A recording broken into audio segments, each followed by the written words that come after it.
እንኳን አደረሰ። በዓል ጥሩ ነበር ወይ? እንግዲህ እኛም በዓላችንን በሀገራችን ለማክበር እየጓጓን ነው። ባለፈው የነገርኩህንስ አገኘህልን ወይ? አንድ አይነት ሀሳብ፣ አንድ አይነት መልእክት በተደጋጋሚ ያገኘሁትን መረጃ ደውዬ ላጣራ።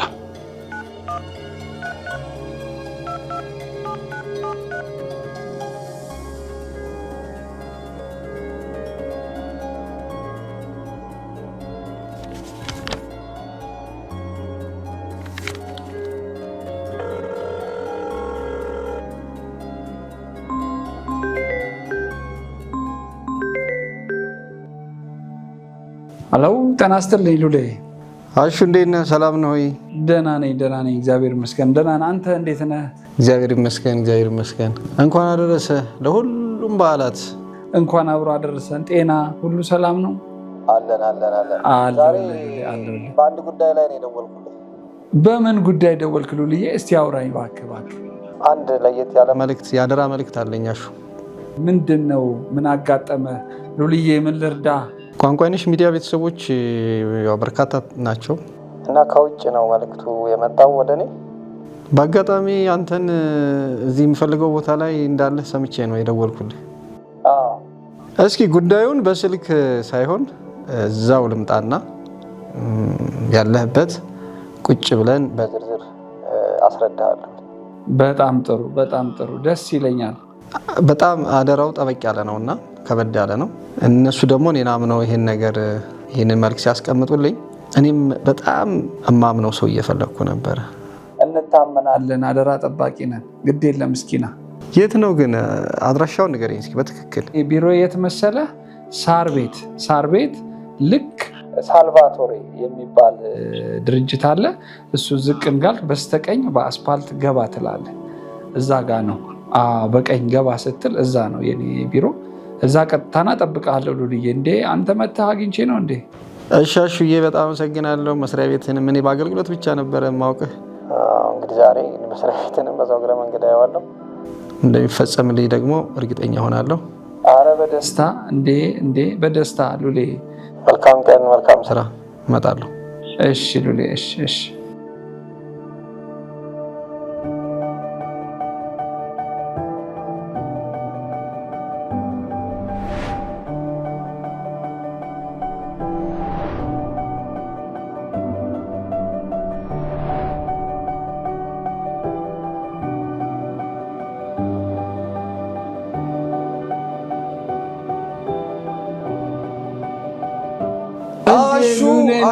አሹ ሉሌ እንዴት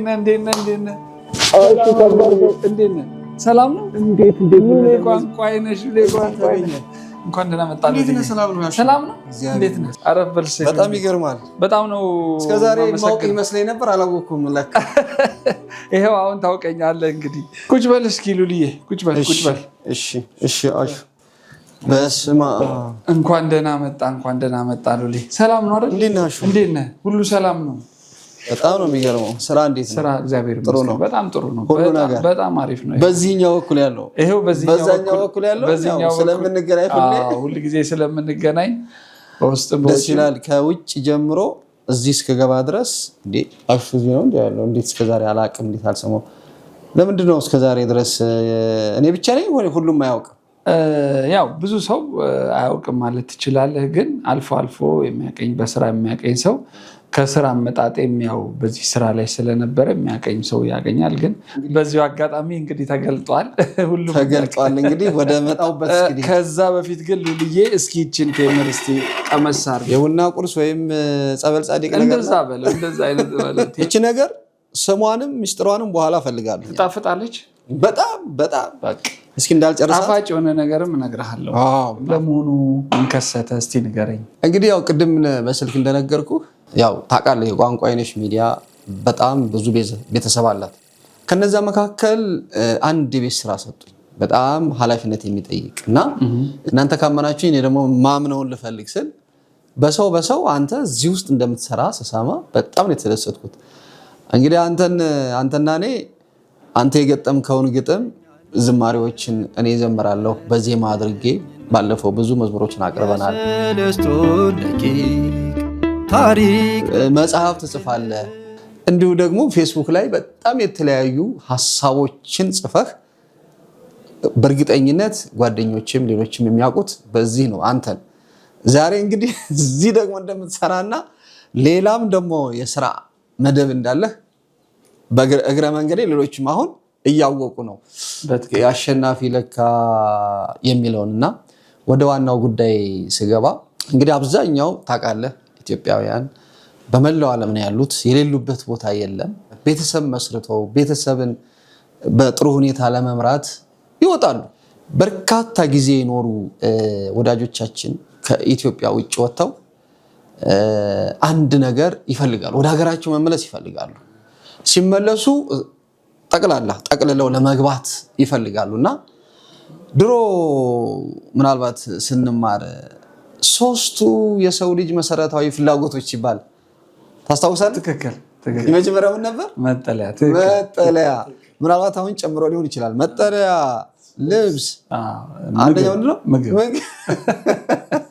እና ለማንኛውም አንደኛው መጠለያ ነው፣ አሁንም ቢሆን ድሮም ቢሆን። ትክክል። ስለዚህ መጠለያ ያስፈልጋቸዋልና እስኪ ንገረን። እስኪ እንግዲህ እንደምታውቀው ነው ትረስት ኢሹ የሚባል ነገር አለ በእኛ ስራ ላይ እና ምንድነው የሰው ልጆች እምነት ይፈልጋሉ ለምንም ነገር እንኳን ውጭ ሀገር ያለ ሰው ቀርቶ።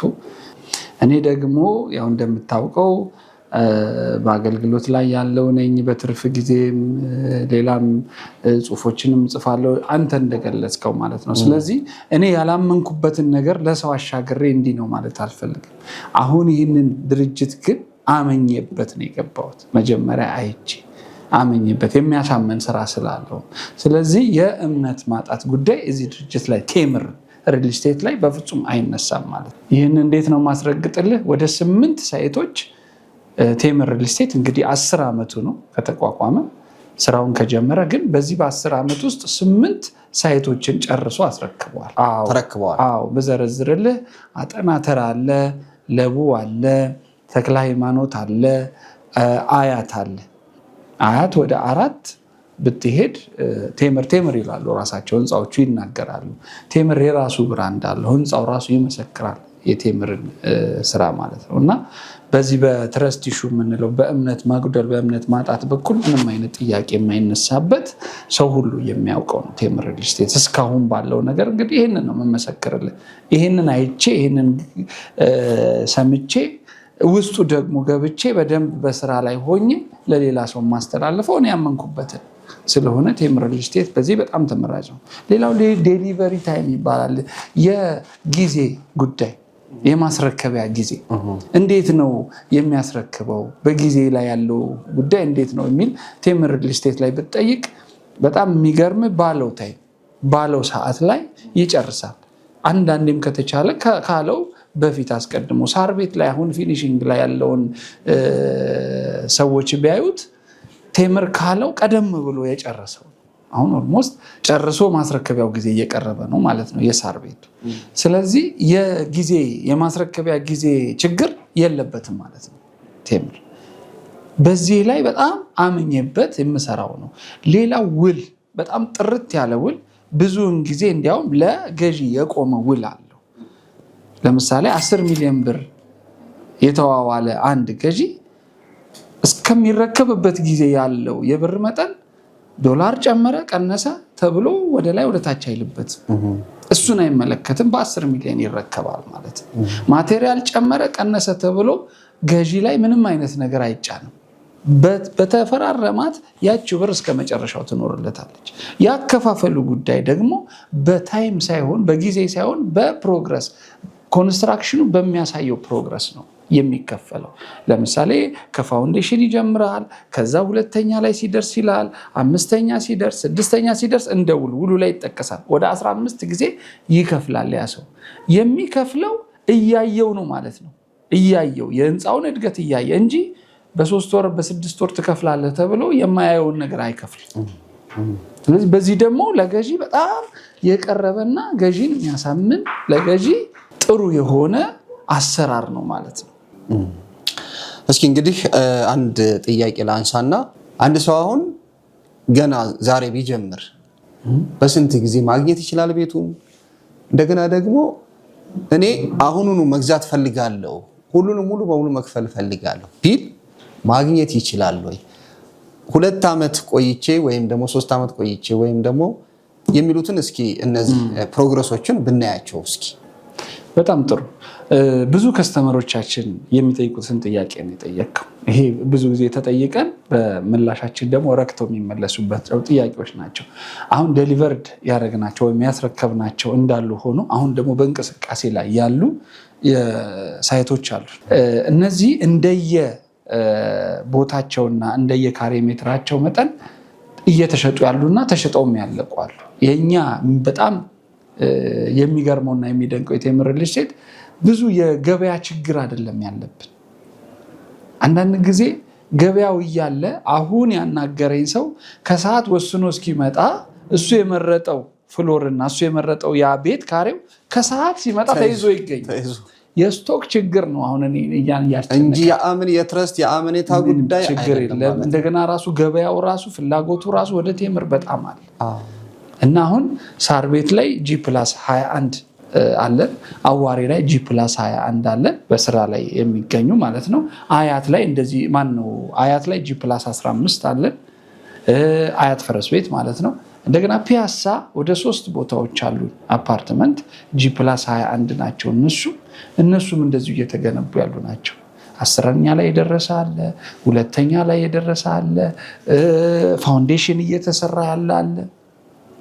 ሱቅ ደግሞ አገር ፍቅር ጋር ወዲያው ነው ያለው የጨረስነው ወዲያው ማለት ነው።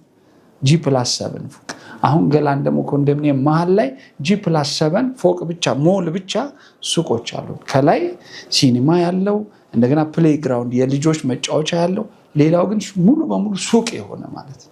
እነዚህም ዋጋቸው ራሱ በጣም ተመጣጣኝ ከ2.5 ሚሊዮን ጀምሮ እስከ 6.9 ሚሊዮን ድረስ የሚከፈልባቸው ሙሉ ለሚከፍል አሁን ገላን ላይ 10% ቅናሽ አለው።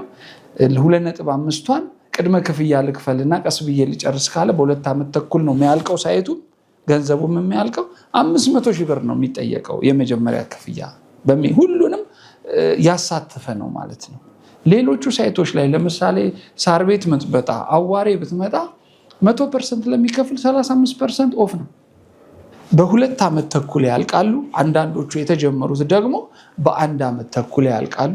እንደገና ደግሞ አሁን ጋርመንት ያለው ኦልሞስት ፊኒሺንግ ላይ ነው ያለነው። የፓርቲሽን ስራዎችን እየሰራን ያለንበት ነው። እሱ ከዓመት አይዘልም ይረከባል ማለት ነው። በቀጣይ ደግሞ በቅርብ ጊዜ ለገበያ የምናቀርባቸው ሳይቶች ይኖሩናል። እነዚህም የት ናቸው? ሰንጋተራ ወይም ደግሞ ከሰንጋተራ ቅርብ ርቀት ላይ የሚገኝ ጎማ ቁጠባ አካባቢ የሚወጣ G+5 የሆነ ሙሉ ሞል ሱቅ አለን። ከፍ ብለን ተክለ ሃይማኖትም ጋር እንደዚሁ ይኖረናል።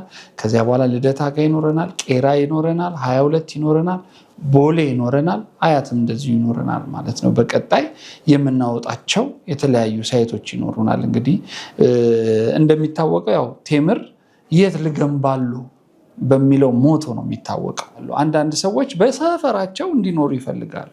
ለምሳሌ ተክለ ሃይማኖት አካባቢ የኖረ ሰው፣ ልደታ አካባቢ ድሮ ያሳለፈ ሰው ውጭ ሀገር ሆኖ እዛ አካባቢ መኖር ስለሚፈልግ ቴምር ይህንን ስለሚረዳ የት ልገንባለሁ የሚለው ለዚህ ነው። ያልሄደበት አካባቢ የለም። አሁንም በየቦታው ይመጣል ማለት ነው። በጣም ጥሩ። እንግዲህ ያው እንደምታውቀው እንግዲህ አሹ አይናችን ብዙ ያያል፣ ጆሮአችን ብዙ ይሰማል። ማስታወቂያው ላይ፣ ማህበራዊ ድረገጹ ላይ ምኑ ላይ እናያለን። ግን እውነተኛም አለ ሐሰተኛም አለ። ሁሉንም ማመንም ሁሉንም አለማመንም ስለሚከብድ እንዲህ ደግሞ ቀርቦ ማየቱ ጥሩ ነውና ብዙ ሪል ስቴቶችን እንሰማለን በዚህ በሚዲያው ላይ።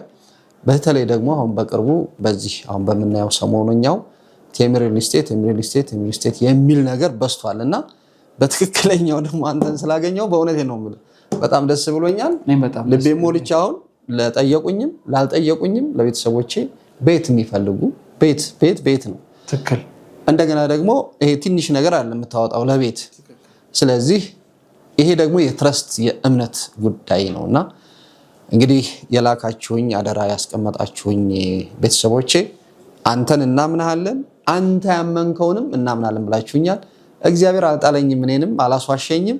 ይሄው የቤተክርስቲያን ልጅ ነው፣ መምህር ነው፣ ዲያቆን ነው። በተለይ ፌስቡክ ላይ በሚጽፋቸው ጽሁፎች ሞጋች ነው ለቤተክርስቲያኑ፣ ለእምነቱ።